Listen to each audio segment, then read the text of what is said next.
Hello दोस्तों, नमस्कार। मैं हूं सत्येंद्र और आपका एक बार फिर से आपके अपने इस YouTube channel Satyendra sir math में स्वागत करता हूं। दोस्तों, पिछली वीडियो में हमने पढ़ा था कक्षा 10 गणित का 1 से लेकर 7 तक पूरे सवाल हो गए थे। एक्सरसाइज 1.1 कंप्लीट हो गई थी। इस वीडियो में हम 1.2 को कंप्लीट करने वाले हैं, कवर करने वाले हैं, जो कि काफ़ी इंपॉर्टेंट वीडियो होने वाली है। दोस्तों, अगर आप लोग सीरियस स्टूडेंट हैं, अपनी पढ़ाई को लेकर सीरियस हैं और आप कक्षा 10 में हैं और अभी तक आपने पढ़ाई शुरू नहीं की है, तो आप लोग स्टार्ट कर दीजिए और वीडियो को पूरा देखिएगा, क्योंकि यहाँ से एक क्वेश्चन आपके एग्जाम्स में बनने की पूरी संभावना है। इस तरीके के सवाल हमेशा एग्जाम में आते रहते हैं।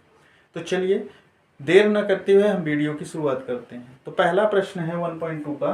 पहला प्रश्न कह रहा है सिद्ध कीजिए कि करड़ी 5 एक अपरिमेय संख्या है। हमको ये प्रूव करना है। तो हम चलिए कैसे करते हैं। हम इसका अपोजिट मान लेते हैं, एज्यूम कर लेते हैं। ठीक है, हम एज्यूम करके चलेंगे। अगर ऐसा नहीं हुआ, कल्पना करके चलेंगे, मान के चलेंगे कि करड़ी 5 एक परिमेय संख्या है। अगर हमारा पूरा व्याख्या करने के बाद करड़ी 5 परिमेय नहीं बनेगी तो अपरिमेय हो जाएगी। ठीक है, तो इस तरीके के प्रश्न आपकी परीक्षा में आते हैं। आप लोग इसको ध्यान से देखिएगा।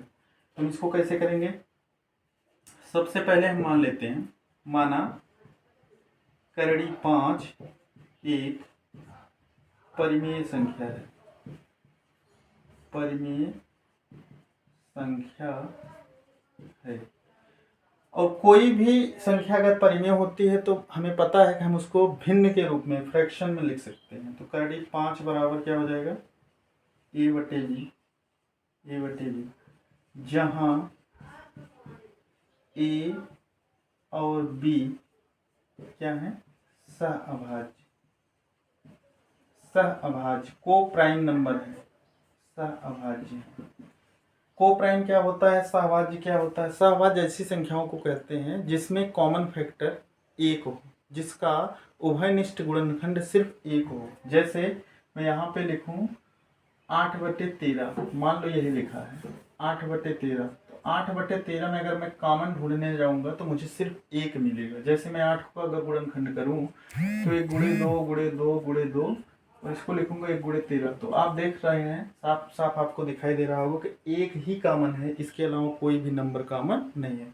तो सहभाज्य का मतलब ऐसी संख्या जिसका कॉमन फैक्टर सिर्फ एक हो। ठीक है, आप लोग समझ गए होंगे।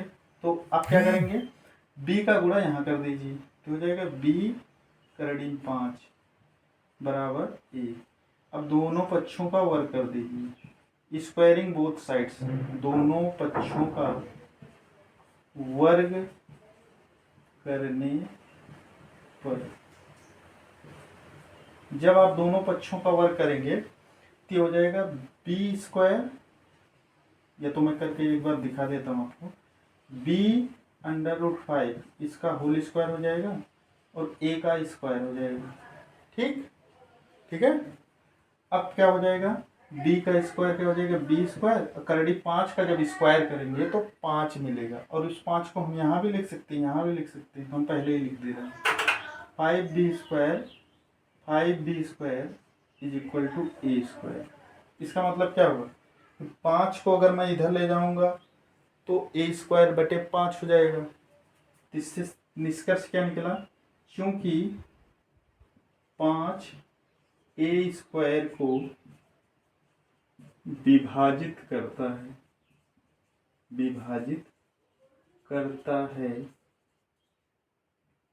इसलिए 5 a को भी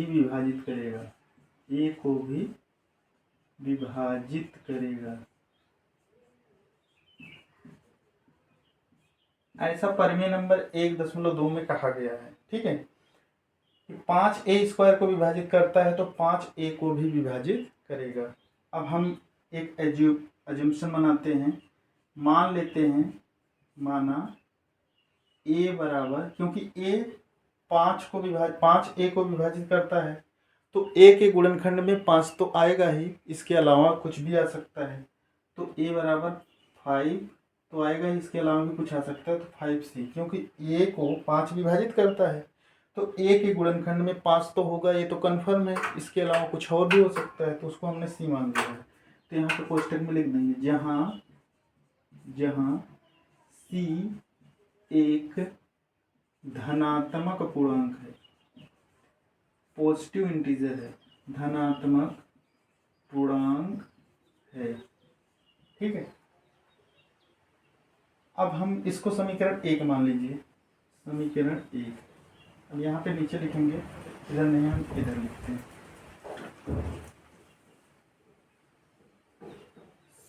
इधर मिटा दें। समीकरण 1 से, समीकरण 1 कहाँ है? समीकरण 1 ये है, 5b² बराबर a² लिखा है, तो लिखेंगे 5b² बराबर a², और a बराबर क्या माने हैं हम? 5। तो यहाँ हो जाएगा 5c, और इसका स्क्वायर लगा है तो 5c का होल स्क्वायर लिख दीजिए। तो क्या हो जाएगा? 5b² बराबर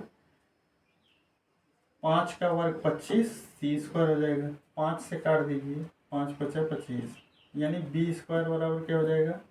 5c²। ठीक है, इसका मतलब है कि अगर 5 को मैं इधर ले जाऊंगा तो b² बटे 5 हो जाएगा। तो यहाँ से हम कह सकते हैं, निष्कर्ष क्या निकला? चूंकि 5 b² को विभाजित करता है, b² को विभाजित करता है, इसलिए 5 b को भी विभाजित करेगा, b को भी विभाजित करेगा। ठीक, तो हम इसको मान लेते हैं समीकरण नंबर 2। समीकरण 1 और समीकरण 2 से हमें क्या निष्कर्ष निकलता है, तो हम यहाँ पे लिख देंगे, समीकरण 1 एवं 2 से 5 ए और बी दोनों को विभाजित करता है।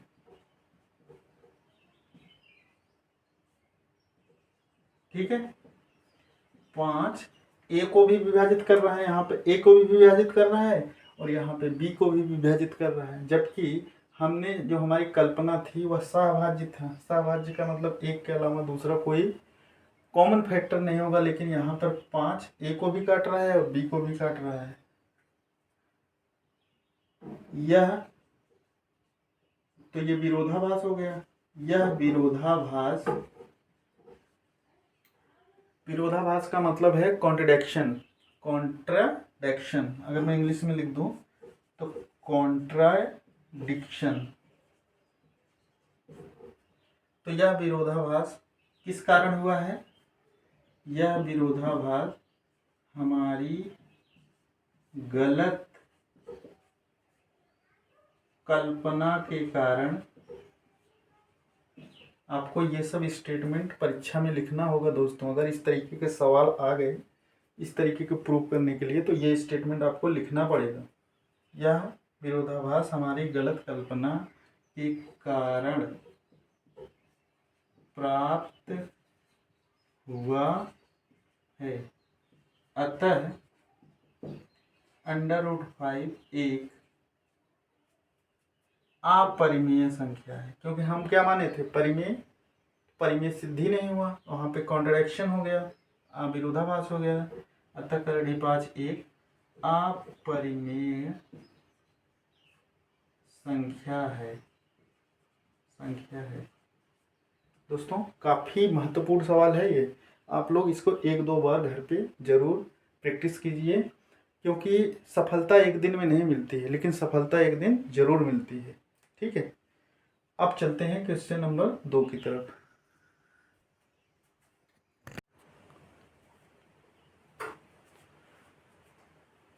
तो दोस्तों प्रश्नावली 1.2 का दूसरा सवाल क्या कहता है, जरा ध्यान से समझिए। करा सिद्ध कीजिए कि 3 + 2√5 एक अपरिमेय संख्या है। सेम वैसे पहले के जैसा ये भी है, माना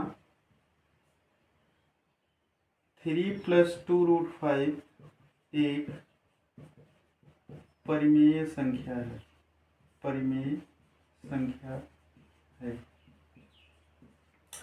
अगर परिमेय संख्या है तो हम इसे भिन्न के रूप में लिख देंगे। क्या लिखेंगे? यहाँ पे थोड़ा सॉल्व लिख दीजिए।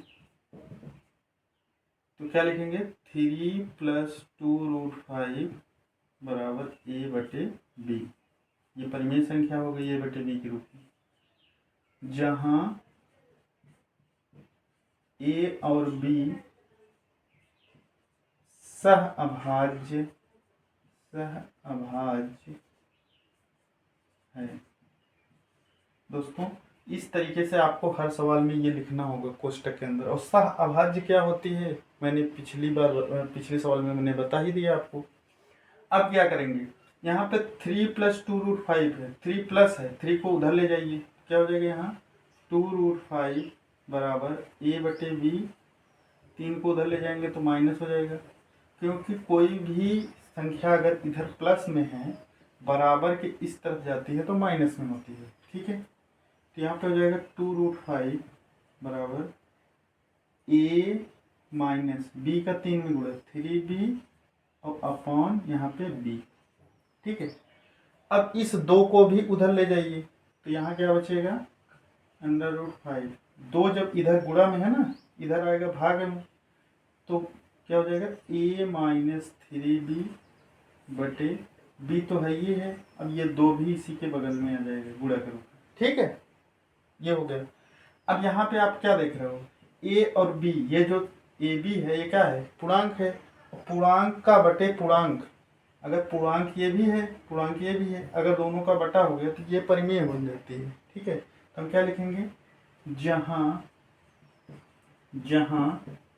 a और b पूर्णांक हैं, अतः ये वाला जो संख्या है, ये वाला जो नंबर है, अतः a माइनस 3b बटे 2b परिमेय संख्या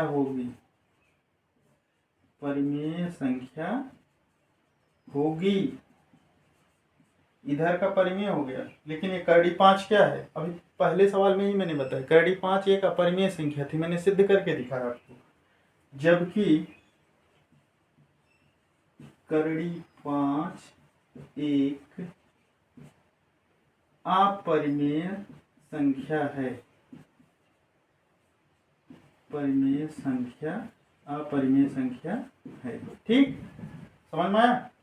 अब क्या लिखेंगे, यह विरोधाभास, यह कॉन्ट्रडिक्शन हमारी गलत कल्पना के कारण प्राप्त हुआ है, अतः 3+2√5 एक अपरिमेय संख्या है। इस स्टेटमेंट को हम लिख देते हैं, क्या लिखेंगे, यह विरोधाभास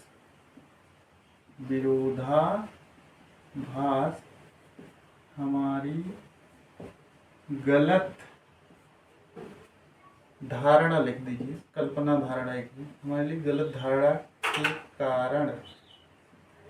के कारण प्राप्त हुआ है, अतः 3+2√5 एक अपरिमेय संख्या है।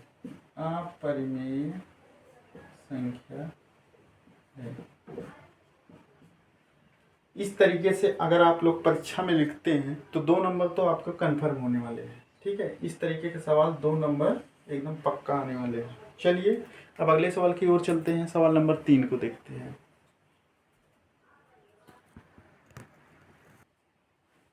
तो सवाल नंबर 3 क्या कहता है, सवाल नंबर 3 कहता है सिद्ध कीजिए कि निम्नलिखित संख्याएं अपरिमेय संख्याएं हैं।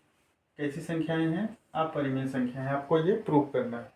सेम वैसे ही जैसे पीछे सवाल किए थे, लेकिन एक बात याद रखना, जो यहाँ पे नंबर्स दिए हैं आपको उसमें चेक करना है, मतलब आपको पहले से जानकारी होनी चाहिए कौन सी परिमेय है कौन सी अपरिमेय। जैसे यहाँ पे मैं देखूं एक तो परिमेय है लेकिन करड़ी 2 क्या है अपरिमेय है, इसको हमको चेंज करने में थोड़ी सहूलियत मिलती है। चलिए पहले सवाल पहले देखते हैं।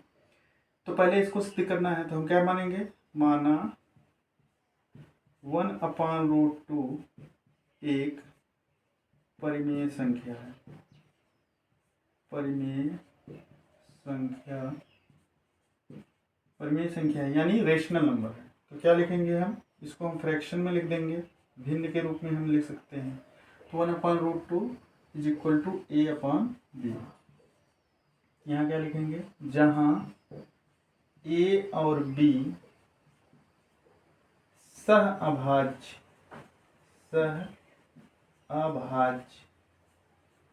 है। ठीक, अब क्या करेंगे, हमने क्या बोला अभी कि करड़ी दो अपरिमेय है, तो करड़ी दो को इस साइड रखिएगा, बराबर के इस साइड, और सबको उधर कर दीजिए। तो बी का यहाँ पे गुण हो जाएगा, बी बटे करड़ी दो बराबर यहाँ पे ए हो जाएगा, ए का एक में गुणा करेंगे तो सॉरी सही बोले ना, बी बटे करड़ी दो बराबर ए, ठीक तो है, बी बटे करड़ी दो बराबर ए। अब हम करड़ी दो को निकाल रहे हैं, तो करड़ी दो बराबर क्या हो जाएगा, बी बटे ए, समझ रहे हैं ना, करड़ी दो बराबर ये बी इधर चला आएगा और ए इसके नीचे चला जाएगा, करड़ी दो बराबर बी बटे ए। बी और ए क्या है, पूर्णांक है, क्या लिखेंगे, क्योंकि ए और बी इंटीजर्स हैं, पूर्णांक हैं, अतः बी बटे ए परिमेय संख्या है, परिमेय संख्या होगी, परिमेय संख्या होगी, जबकि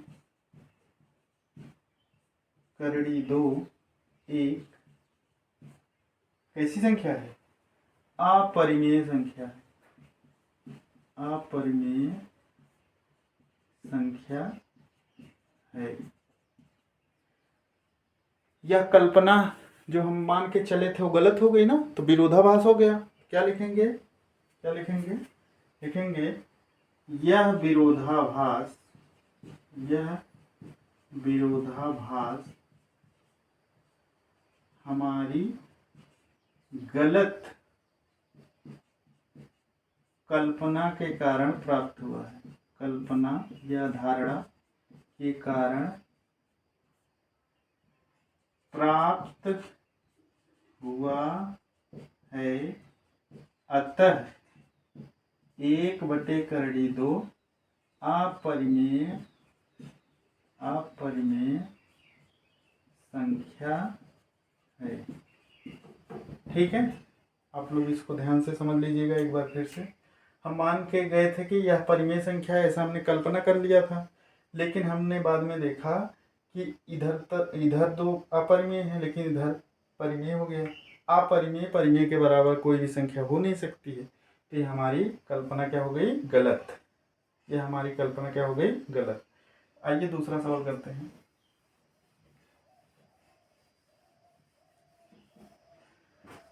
दूसरा सवाल ध्यान से समझिए फिर से।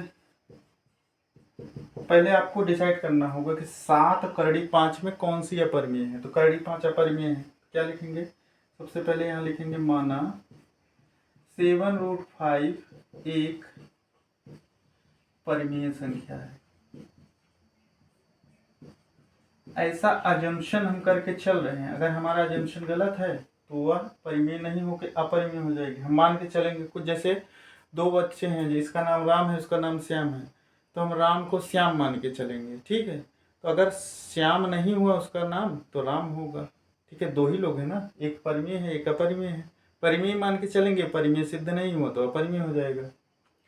तो परिमेय संख्या है, तो क्या लिखेंगे फिर आगे, 7 करड़ी में 5 बराबर ए बटे बी, जहाँ ए और बी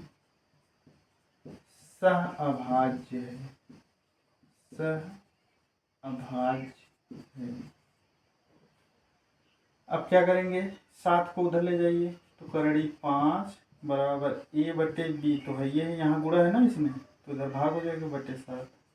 अब यहाँ से भी आप क्या देख रहे हैं, हम सीधे सीधे इसको करते हैं। करड़ी 5 क्या है, अपरिमेय,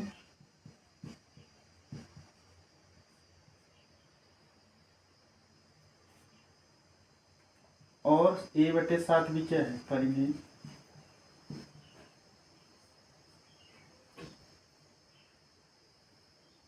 तो क्या लिखेंगे, क्योंकि करड़ी 5 सॉरी क्योंकि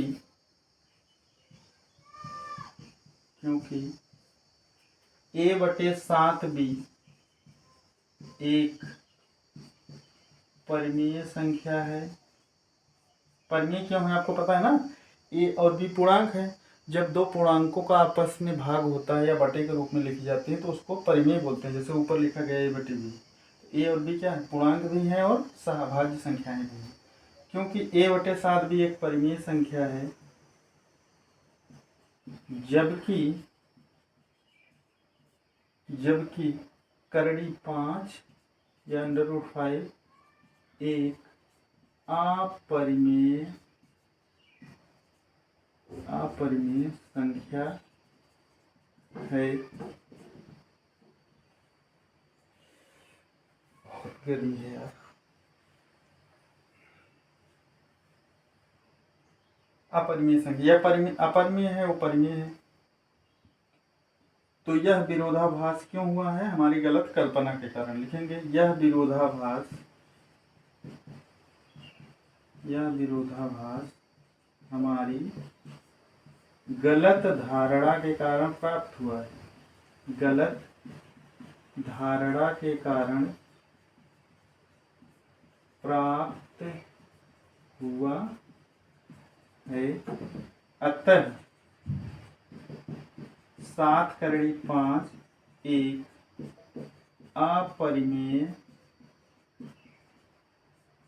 संख्या है। सिद्ध हो गया। ठीक है, आइए तीसरा सवाल देखते हैं।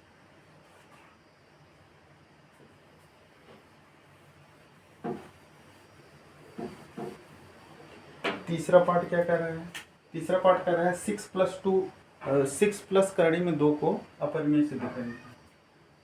जल्दी से उसको भी कर लेते हैं। माना 6 प्लस करड़ी 2 एक परिमेय संख्या है। परिमेय संख्या है। अगर परिमेय है तो हम भिन्न के रूप में लिख देंगे, यानी 6 प्लस √2 बराबर ए बटे बी, जहाँ ए और बी सहअभाज्य पूर्णांक भी लिख सकते हैं। सहअभाज्य पूर्णांक है। ठीक है, क्योंकि ये ए और बी क्या है, पूर्णांक ही है, इंटीजर्स ही है। अब देखिए इसमें दोनों में आपको दिख रहा होगा कि 6 तो परिमेय है लेकिन करड़ी 2 अपरिमेय है। तो हम अपरिमेय को इधर ही रखते हैं और परिमेय वाले को बराबर के उस तरफ ले जाएंगे। तो यहाँ क्या लिखेंगे, करड़ी 2 बराबर ए बटे बी, और ये प्लस में है उधर जाएगा -6। करड़ी 2 बराबर ए माइनस 6 में बी का गुणा करो 6b बटे बी। यहाँ पे ए बी बी ये सब क्या है, पूर्णांक है, तो लिख देंगे ये बात। क्योंकि ए और बी पूर्णांक हैं, अतः ए -6b बटे बी परिमेय संख्या होगी, जबकि करड़ी में 2 एक कैसी संख्या है, अपरिमेय संख्या है। तो यहाँ पे भी कॉन्ट्रडिक्शन हो गया, विरोधाभास हो गया। तो क्या लिखेंगे, यह विरोधाभास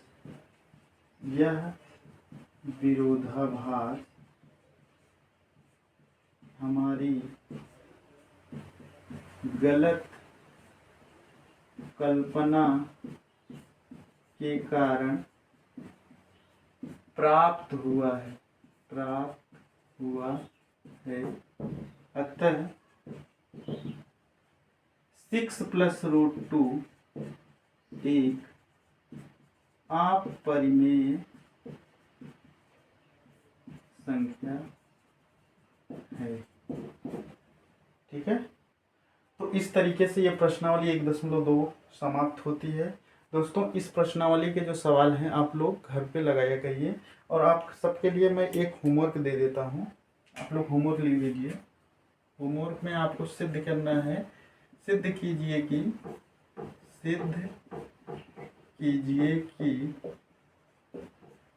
करड़ी 3 एक अपरिमेय संख्या है, अपरिमेय संख्या है। ठीक है, ये आपका होमवर्क है, आप लोग इसको घर पे बैठ के करिएगा। तो इस तरीके से प्रश्नावली 1.2 समाप्त होती है।